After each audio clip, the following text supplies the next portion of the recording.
We're going to be walking through historic Governor's Mansion District in downtown Little Rock. Come on, tag along.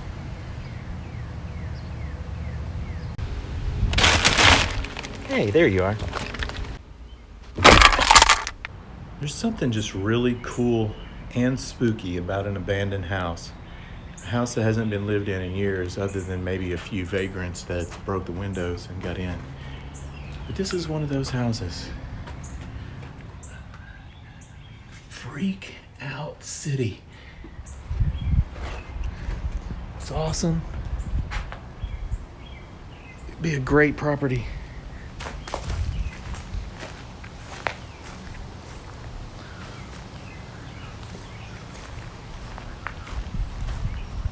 And thank you for joining me again today. We're going to be walking around the Governor's Mansion District in downtown Little Rock, filming, and I'll show you some pretty cool houses, maybe a little bit of information on it, just a little blast of the past of some historical houses that are in downtown Little Rock.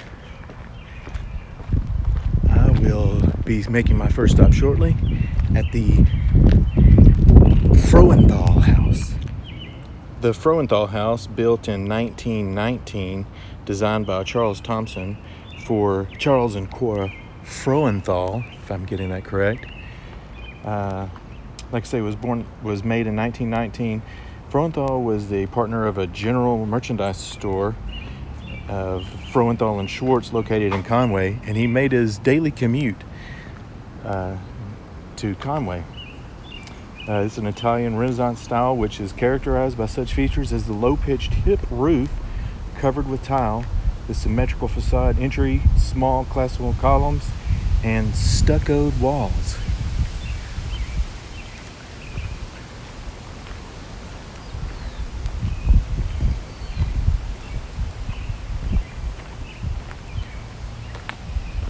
And it has a really nice balcony.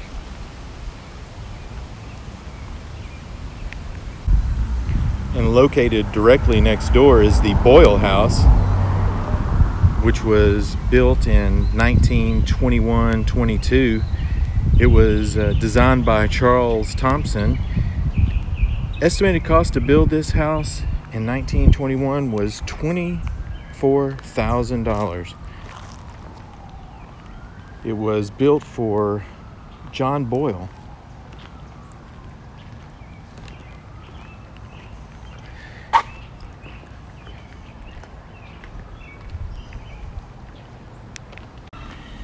This is a craftsman style with English revival style.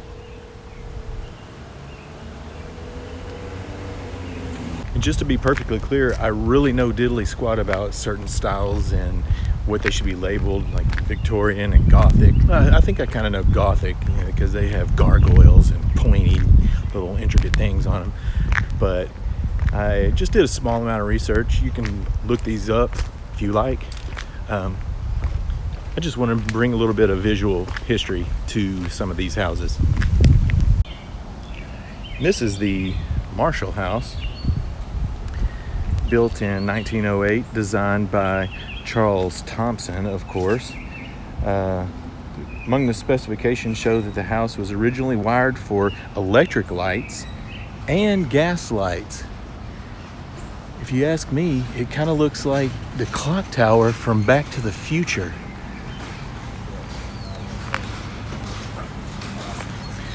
But they were wired with gas lights because electricity back in these days was very unreliable.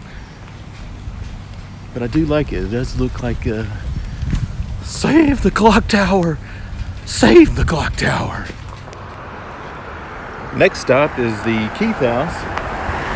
This house was built in 1912, designed by Charles Thompson, built for Alexander M. Keith, and his wife Cordelia.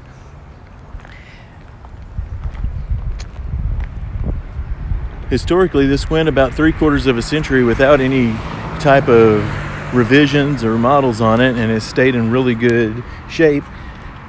One lesser known fact about this is it was used for interior shots of God's Not Dead 3. I just really love that tile roof. Beautiful house. Next house is the Foster Robinson House, built in 1905. This was was attributed to Frank Gibb. He's one of the people that designed the house. Notable resident is Senator Joe T. Robinson, and actually had a dinner party thrown with Franklin Delano Roosevelt.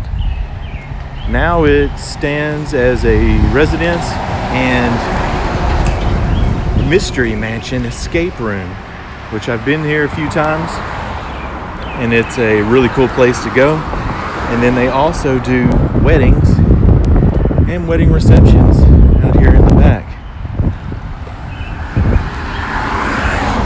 Not to mention they have some massive crepe myrtles. Not murdered. Another great house downtown. Now we're going to make a stop at the Vinson House. This is another house that was built in 1905.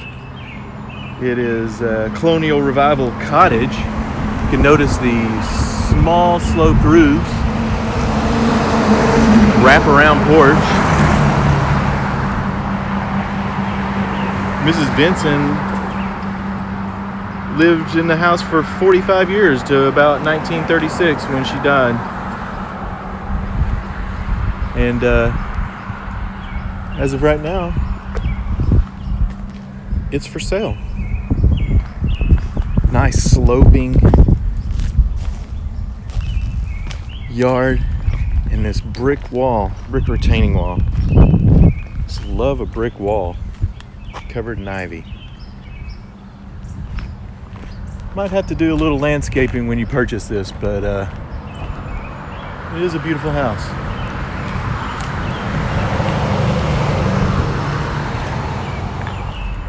Now I'm going to be showing you the Fordyce House.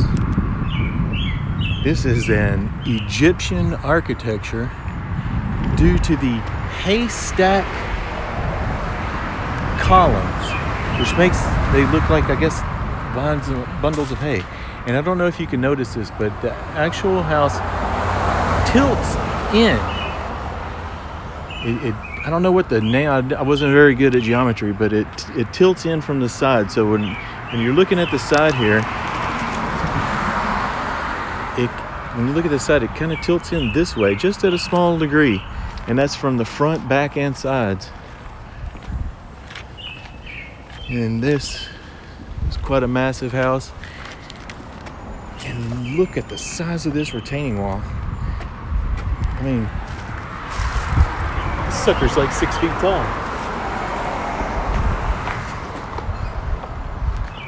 Another nice one. And this is a special house. This is the Thompson House. If you recognize that name, it's because he was the architect of basically not every house, but most of the houses down here. He designed this for himself, called an American Foursquare.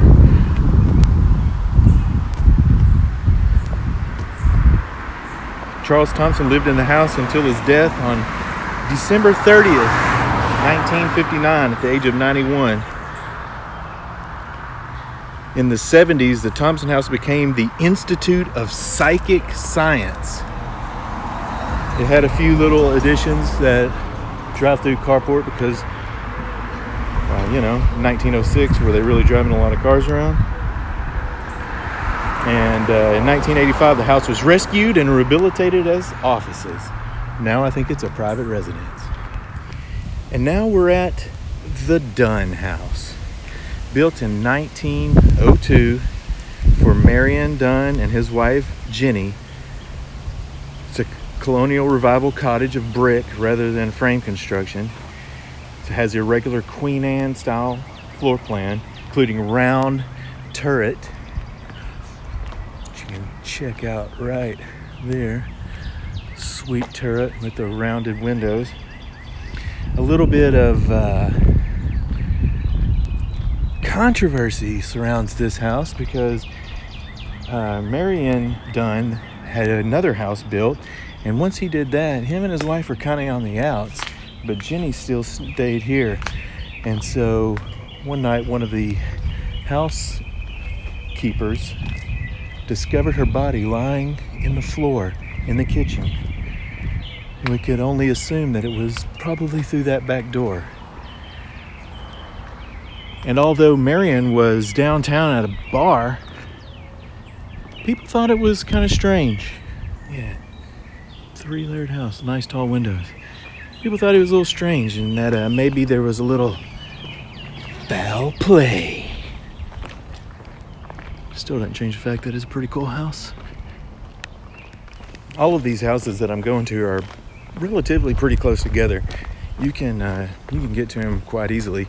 I'm not giving the addresses due to, if you want to do your own research, you can figure it out for yourself. But I'm only going to walk probably about 20 blocks total, round and round. And so if you get the liking, you could come out and visit these too. You could also drive them, look up each one by name. I'm not going to post the names of them either. You can just listen to the video and do it yourself. Why do I got to do all the legwork? I'm already walking all this for you. Next stop, 1 block. And now we're at the Wilson Massey house. This house was built in 1907 with some remodels in 1907 and 1911. It was built for J.W. Howard, built by J.W. Howard for W.T. Wilson. Wilson was a Associate Justice of the Arkansas Supreme Court and purchased this house and remained in his house until 1944. Nice wraparound porch. The people that live here are really nice. I met them yesterday. They had this retaining wall redone. I got the name of the mason. That's why there's a little bit of sand and stuff. They're still doing some work. But it is a mighty grand house. 1982. 1882. What am I saying? And of course has some lovely crepe myrtles. And I'm just gonna keep you with me. Walk down this nice little sidewalk because we're gonna be coming up to the next house, which is gonna be up here on the corner. You can already see its grand walls, arched windows, wraparound porch, immaculate landscaping. The worst sidewalk in the world. Look at this sidewalk. It sucks. But boy, what a great house. This is the Hornibrook House, built in 1888. I keep saying 19. This is a picture of what it looked like from back then. And of course, there's been tornadoes that ripped through here and took out some of the trees. But this is also known as the Empress. It's a bed and breakfast. They built this house in 1888 for a cost of $20,000. This thing was recently purchased for about 40 times that. 40 times that. Like 800? 800? This house was used as the Arkansas Women's College. And it also became a boarding house. And there's a carriage house. You can, I used to be able to rent this house out, or rooms of it. It was a bed and breakfast. Now I think you can get it on Airbnb. But look at the chimney, the detail work on those chimneys.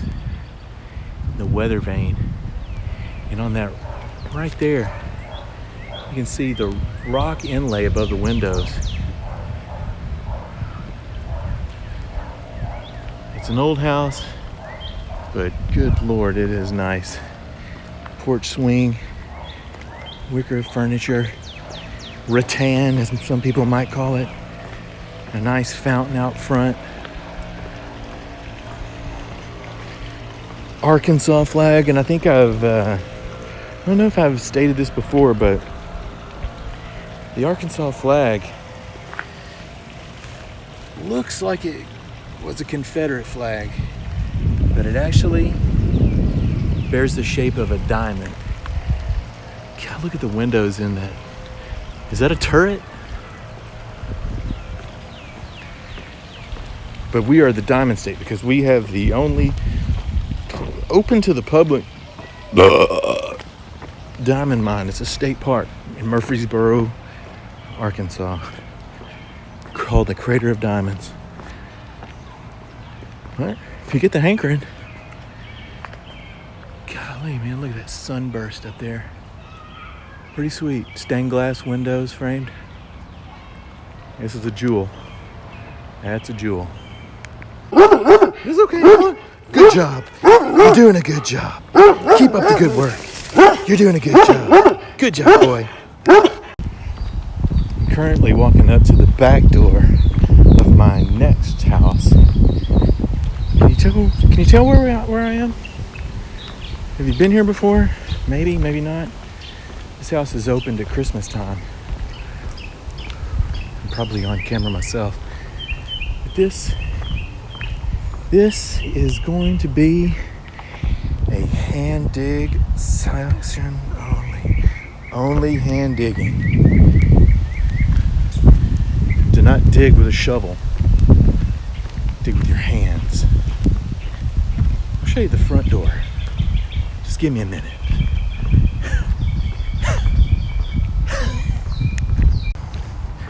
Okay, I'm now on the southwest corner of this property. You can't see it right now because there's a wrought iron fence on the outside of some very tall hedges.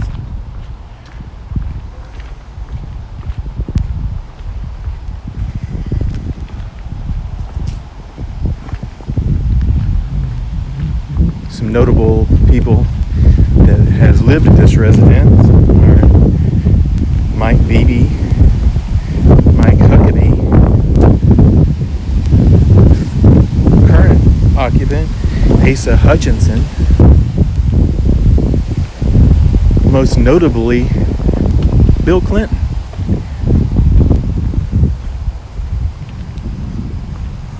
Get another little peek.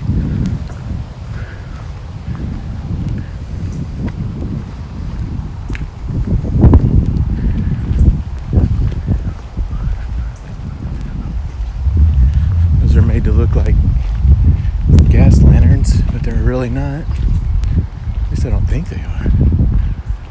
Sure look like them. This property had major construction done in the early 2000s. Governor Mike Huckabee put a triple wide mobile home out here and moved into it, and then wait a minute. What is going on here? What is happening here? I have no idea what's in there. I couldn't tell if there were birds in that nest. It's too tall. But Mike Huckabee was doing a major renovations, and please, for the love of Pete, you got to.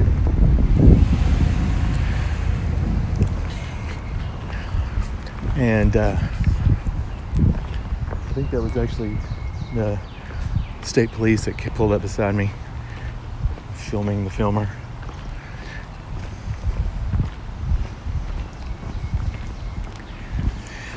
But he did a lot of work and built a big section in the back for like a banquet area, and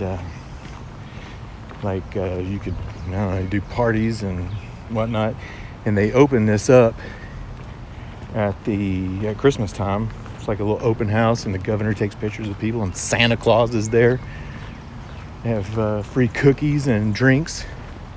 You get to tour the grounds. There's a little small train ride that goes around. Pretty cool. If I hadn't said it yet, this is the governor's mansion. The governor of Arkansas's mansion. That could be his house. There's that guy. Might recognize him. Old W.J. Clinton. There it is, 70th anniversary, 1950. Yeah, 1950. It was built from the 1947 to 1950. Nice fountain. That's where we walk in. That's where they have, like, Miss Arkansas comes here and all that. This was built on the property. It was the property of the School for the Blind. So they tore that down and made a residence for the governor. Before then, they didn't have a residence. He just lived in his house. Guess he had a couple street toughs to protect him. Like I say, had the black SUV pulled up behind me and stopped and looked at me. I think they could kind of see that I was up to no nefarious things. Sorry, I get sidetracked looking around. There's that flag. Good old Arkansas. I love this place. On to the next. And now, directly across from the governor's mansion is the Carruth House, built in 1882 for George Carruth, an attorney. It is a Italianate Gothic revival in Queen Anne styles. Extensive remodeling about 1905 left a basic shape and roofline intact, but replaced the picturesque details with decorative elements in the colonial revival. The Carruth family occupied this house for about a decade so that their daughter could go to school at the School for the Blind, which is right directly across the street. It was really nice of them. And I've been in this house, and it is a nice house. Single family home. Wraps around here on the corner with this low profile natural granite stone. And see, these you can call this granite. I call it granite. It's actually got another name for this stone. But these were quarried about a mile and a half from here, where they still have a quarry to this day. And it's called Granite Mountain Quarries. Back to the house. Beautiful little turret up there. Nice little entryway. And one of the coolest things on this humongous pine tree. Look at this thing. It looks like legs. It's split. This pine tree is probably 200 years old. It's riddled with poison ivy. Still doesn't take the fact that this is another beautiful house. God, there's another one. Look at that pine tree. I bet that wood is extremely dense. And while I'm on this side of the street, I'll go ahead and get you the side profile of my next stop, which is the Rogers House, built in 1914 designed by Charles Thompson, of course. He designed most of these houses. It was built for Dr. and Mrs. Frank Rogers, but many residents know it as the Elizabeth Mitchell's Children's Center. And as I was walking up, I got to speak with the owners, which I've met before. Really nice people. But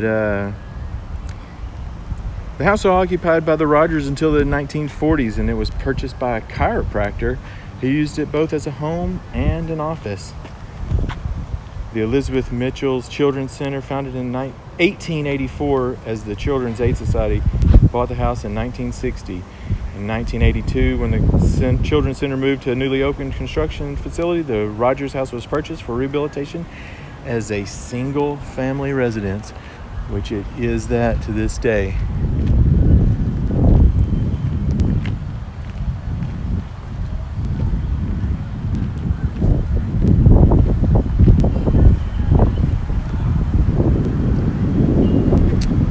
More of that stone quarry just right down the road. And on the sadder side of things,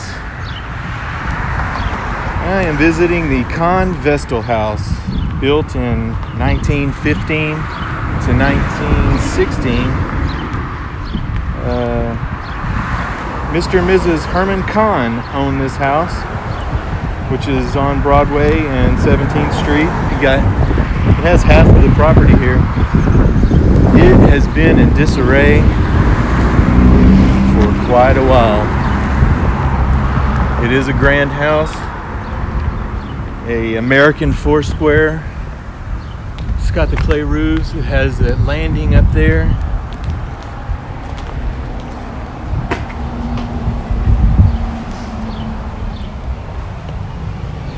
Let's see, stairwell, foyer.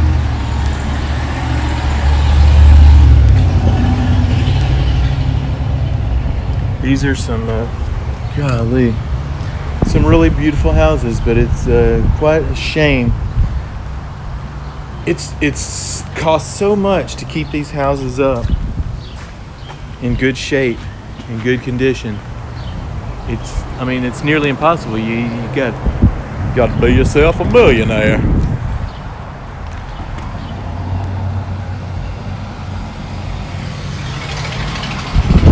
Basically, like hobos. Come out here and bust into these houses, private property. Man, these massive columns. Can you imagine? This was such a cool place to be back in the day.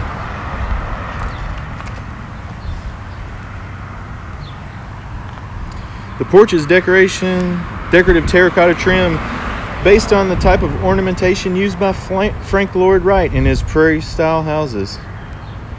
Very unusual here in Little Rock, Arkansas.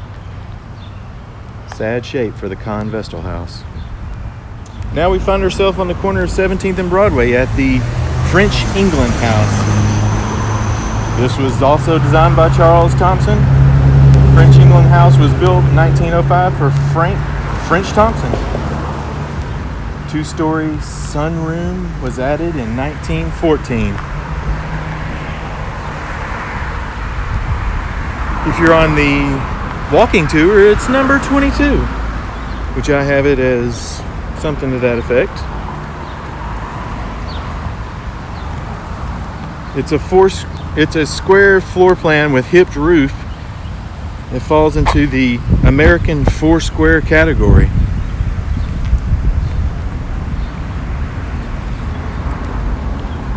But it is a colonial revival style.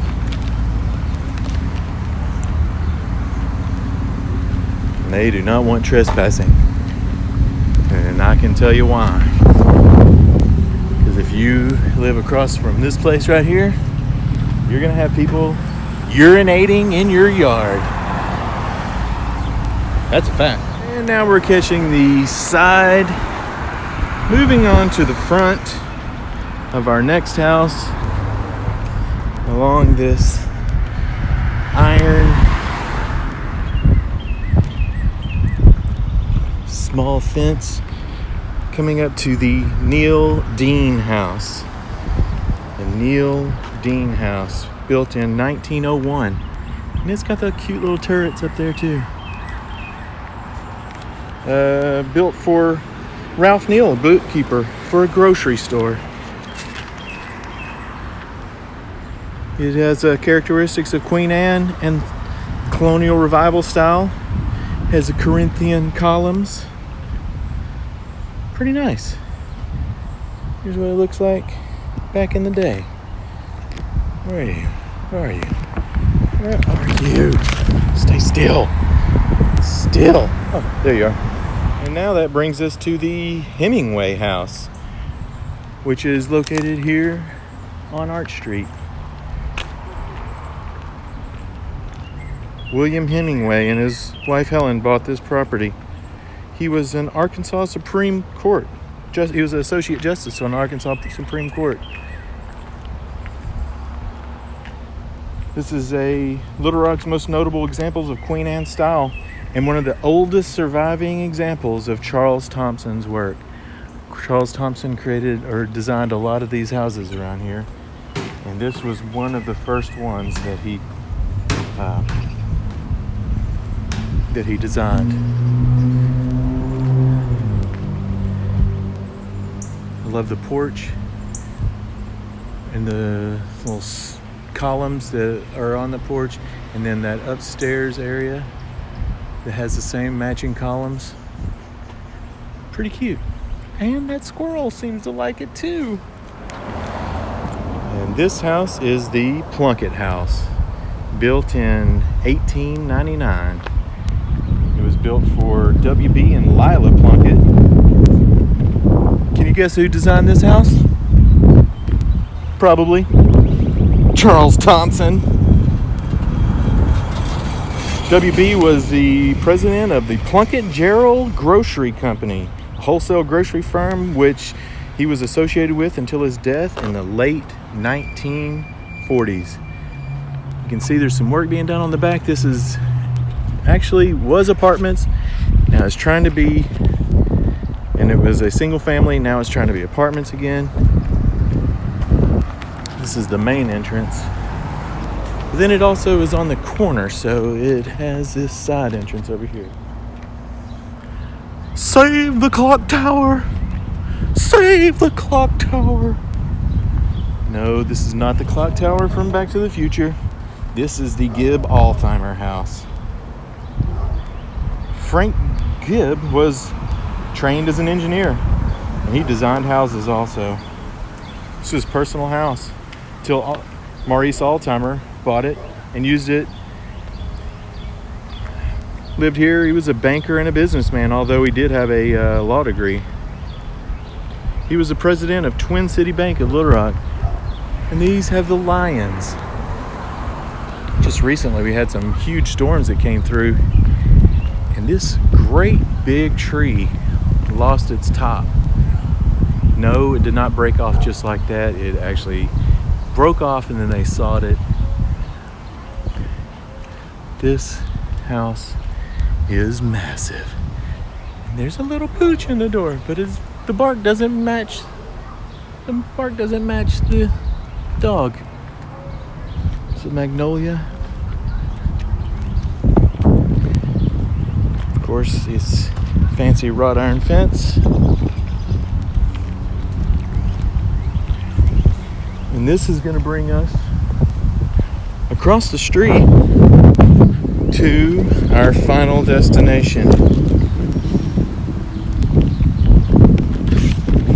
which is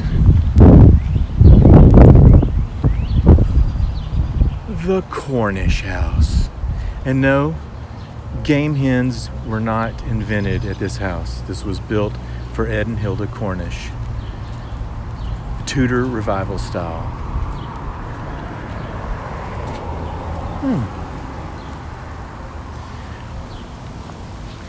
The lady of the house advocated for birth control.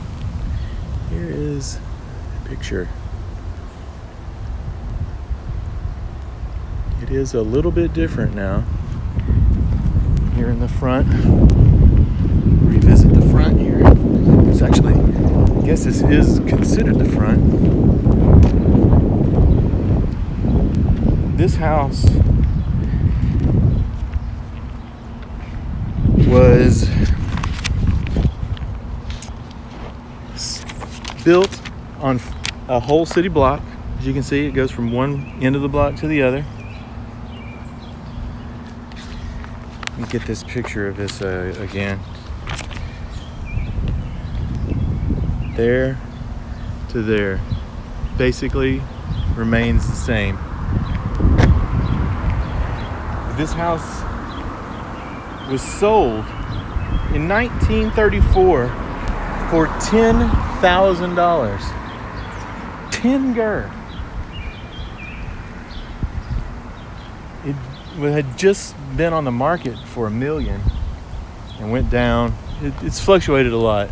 This house needed a lot of work. This house was notably used by the family that lives up in northwest Arkansas.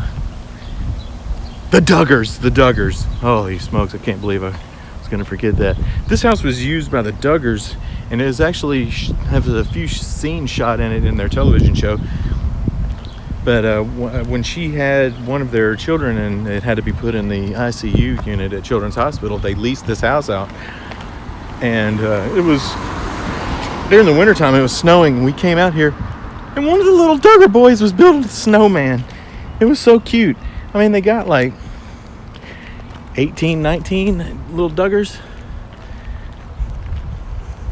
But this house is going to be, we're going to try to use this for a wedding receptions and whatnot. It's a pretty nice little house. And I'm going to make an extra little stop here. I'm going to come down here. What the heck?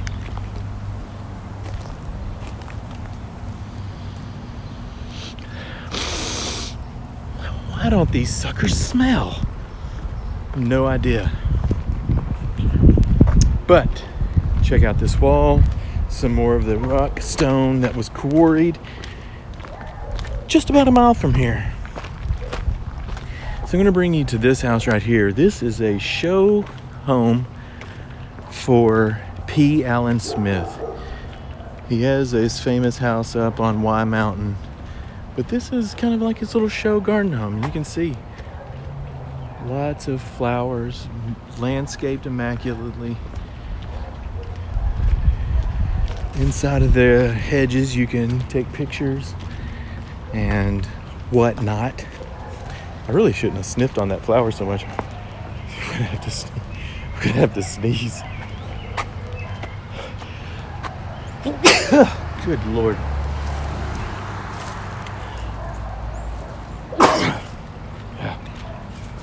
Yeah, how about that?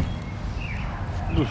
None of these flowers smell good. I haven't found a flower that smells good yet. Is that because of the lack of bees? We have no bees. But I sure did sneeze. People look at you so strange now during this corona. If you sneeze, man, they're just like, what are you doing? There it is. P. Allen's show home. And just because I pointed out some of these these are historical registered houses, doesn't mean that there's not some just really awesome houses down here. Every house has its own little bit of character and history to it. That's the Powell Clemens house. I have no idea anything about that one because it wasn't in my information. There's apartments. Everything has its own little unique flair to it.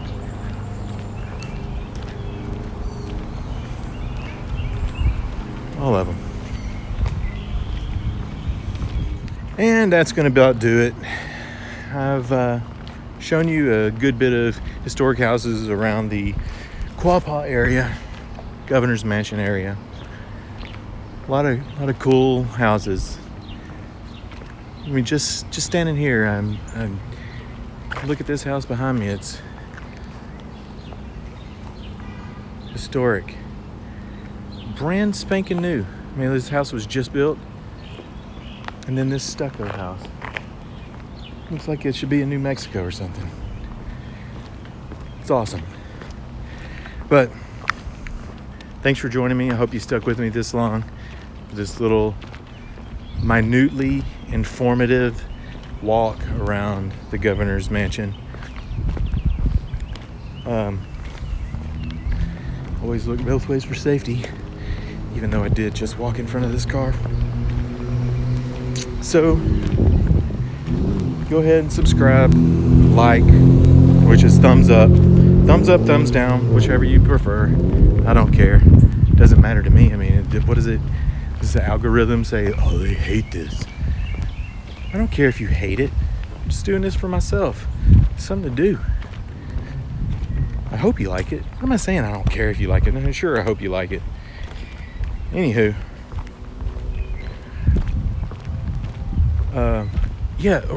Ring the bell. Or actually, in the words of LL Cool J, rock the bells. Rock the bells. I wonder if anybody in this if I said rock the bells back in 15 years ago, everyone around here would know what I'm talking about. Now, I don't think anybody knows what rock the bells is. Rock the bells!